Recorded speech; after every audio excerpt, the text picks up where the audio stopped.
രണ്ടാം ദിനവും റെക്കോർഡ് കളക്ഷനുമായിട്ട് മമ്മൂട്ടി ചിത്രം ബസൂക്കെ, അതോടൊപ്പം തന്നെ നസ്ലിൻ നായകനായിട്ടെത്തിയ ആലപ്പുഴ ജിംഖാനി. ഹലോ ഫ്രണ്ട്സ്, എല്ലാവർക്കും മൂവി ടോക്സ് റിവ്യൂവിന്റെ പുതിയൊരു വീഡിയോ ഇട്ട് സ്വാഗതം. അപ്പോൾ ഇന്നത്തെ വീഡിയോ ഭാഗത്ത് നമ്മൾ പങ്കുവെക്കാൻ പോകുന്ന ബസൂക്ക, ആലപ്പുഴ ജിംഖാന തുടങ്ങിയ രണ്ട് ചിത്രങ്ങളുടെ രണ്ടാം ദിവസമായിട്ടുള്ള ഇന്നത്തെ ട്രാക്കിംഗ് കളക്ഷൻ റിപ്പോർട്ടാണ്. വീഡിയോ ആദ്യമായിട്ട് കാണുന്ന സുഹൃത്തുക്കളാണെങ്കിൽ ഏറ്റവും പുതിയ സിനിമാ വിശേഷങ്ങൾക്കായിട്ട് ഇപ്പോൾ തന്നെ ചാനൽ സബ്സ്ക്രൈബ് ചെയ്ത് നോക്കുക.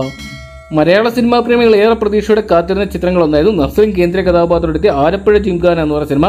രണ്ടാം ദിനവും ചിത്രം മികച്ച ഒരു ബുക്കിംഗും കളക്ഷനും സ്വന്തമാക്കുന്ന ഒരു കാഴ്ച തന്നെയാണ് നമുക്ക് കേരള ബോക്സ് ഓഫീസിൽ കാണാൻ സാധിക്കുന്നത്. ചിത്രത്തിന്റെ ഇന്നത്തെ മാത്രം പ്രീസെയിൽ ഏകദേശം 90 ലക്ഷം രൂപ സ്വന്തമാക്കിയെന്നാണ് പുറത്തുവരുന്ന റിപ്പോർട്ടുകൾ. അതേസമയം മമ്മൂട്ടി ചിത്രം ബസൂക്കയായിട്ട് പ്രീസെയിലൂടെ മാത്രം രണ്ടാം ദിനം സ്വന്തമാക്കിയിട്ടുണ്ടായത് ഏകദേശം 71,40,00,000 രൂപയായിരുന്നു. ചിത്രത്തിന്റെ ഇന്നത്തെ ഒരു ഫൈനൽ കളക്ഷൻ വരുമ്പോൾ ആലപ്പുഴ ജിംഖാന എന്ന് പറയുന്ന സിനിമ ഏകദേശം 3 കോടിക്ക് മുകളിൽ സ്വന്തമാക്കുമ്പോൾ മമ്മൂട്ടി ചിത്രം ബസൂക്ക എന്ന് പറയുന്ന സിനിമ 2.5 കോടി മുതൽ 3 കോടി രൂപ വരെ മാത്രമേ സ്വന്തമാക്കത്തുള്ളൂ എന്നുള്ള അപ്ഡേറ്റുകൾ വരുന്നുണ്ട്. വിഷു ചിത്രങ്ങൾ ഒരുപടി മുന്നിലാണ് നസ്ലിൻ നായകനായിട്ടെത്തിയ ആലപ്പുഴ ജിംഖാന എന്ന് പറയുന്ന സിനിമ. എന്തൊക്കെയാണ് ചിത്രത്തിന്റെ മികച്ച അഭിപ്രായങ്ങൾ തന്നെയാണ് വന്നുകൊണ്ടിരിക്കുന്നത്. അതേസമയം ബസൂക്ക എന്ന് പറയുന്ന സിനിമയുടെ കളക്ഷന് ഇടിവൊന്നും ഇല്ലാതെ തന്നെ തുടരുന്നുണ്ടെങ്കിലും നസ്ലിൻ ചിത്രത്തെ പോലും കടത്തിവെട്ടുന്ന ഒരു ബുക്കിംഗ് ഇതുവരെ ചിത്രത്തിന് സ്വന്തമാക്കാൻ സാധിച്ചിട്ടില്ല. ഒരുപക്ഷെ ശനി ഞായർ ദിവസങ്ങളിൽ ദിവസം ആയതുകൊണ്ട് തന്നെ കളക്ഷനിൽ മാറ്റം വരും നമുക്ക് പ്രതീക്ഷിക്കാം. കാത്തിരിക്കാൻ ചിത്രത്തിന്റെ വരും ദിവസങ്ങളിലെ കളക്ഷൻ റിപ്പോർട്ടുകൾക്കും അതോടൊപ്പം ഇന്നത്തെ ഫൈനൽ കളക്ഷനുമായിട്ട്.